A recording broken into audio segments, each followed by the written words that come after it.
Hello student, यदि आप एक अच्छा नौवीं में स्टडी कर रहे प्यारे बच्चों और 21 अक्टूबर को हिंदी का पेपर देने वाले हैं तो आपके लिए 100% सब्जेक्टिव प्रश्न लेकर आ चुके हैं। आप लोग अंत तक जरूर इस वीडियो को देखिएगा, ठीक है। तो पर देख सकते हैं हिंदी का जो सब्जेक्ट कोड होता है वो 101 होता है और जो मासिक परीक्षा का जो समय होता है वो 1.5 घंटे का होता है, ठीक है। तो ऑब्जेक्टिव क्वेश्चन हम बता चुके हैं, सीधा हम लोग चलेंगे सब्जेक्टिव क्वेश्चन की ओर। इसका आंसर कहाँ पे मिलेगा सब कुछ आपको बताने वाले। तो पहले क्वेश्चन को देख लीजिए।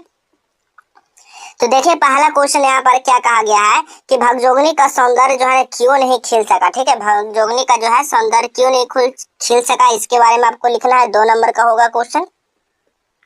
अगला क्वेश्चन है नालंदा कितने वर्षों तक एशिया का चैतन्य केंद्र बना रहा, इसके बारे में लिखना है। अगला क्वेश्चन है बिरजू के पिता ने कितनी जमीन हासिल की है, इसके बारे में आपको बताना है जी।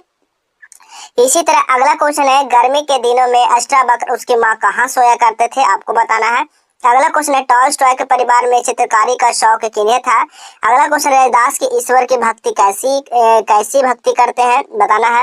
अगला क्वेश्चन है आ रही रवि की सवारी शीर्षक कविता में कवि को देखकर जो है ना क्या ठिठक जाता है। अगला क्वेश्चन है मोरो सा नर्तन के पीछे कवि का तात्पर्य क्या है, आपको बताना है। अगला क्वेश्चन है सर्वनाम किसे कहते हैं, इसका उदाहरण बताना है। अगला क्वेश्चन है क्रिया किसे कहते हैं, ये बताना है। और यहाँ पर देखिए आपको हाइस्ट से लेकर 300 शब्द में क्या लिखना है, निबंध लिखना है।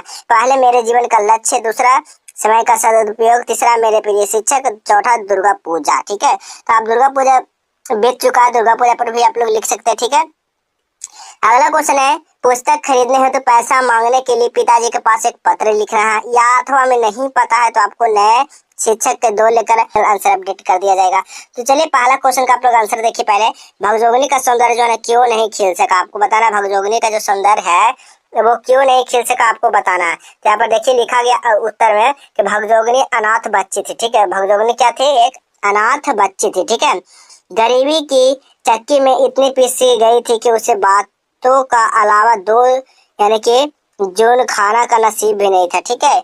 2 जूट खाना का नसीब भी नहीं था, आपको इस तरह का लिखना है। अगला क्वेश्चन देखिएगा नालंदा कितने वर्षों तक कितने वर्ष एशिया का चैतन्य केंद्र बना रहा, तो आपको उत्तर में लिखना है कि नालंदा भारत महाद्वीप के सबसे प्राचीन विश्वविद्यालय है जो कि 800 वर्ष का निर्बाध अवधि में ज्ञान के प्रसार में लगा रहा, ठीक है। इस तरह का आंसर लिख दीजिएगा। अगला क्वेश्चन है बिरजू के पिता ने कितनी जमीन हासिल की है, तो आपको बताना है कि बिरजू के पिताजी 5 बीघा जमीन क्या हासिल किया। बिरजू के यानी कि पापा ने गांव की भाई यानी खौकिया की आंखों में जो है किरकिरी पड़ गई थी, ठीक है। इस तरह से लिखना है।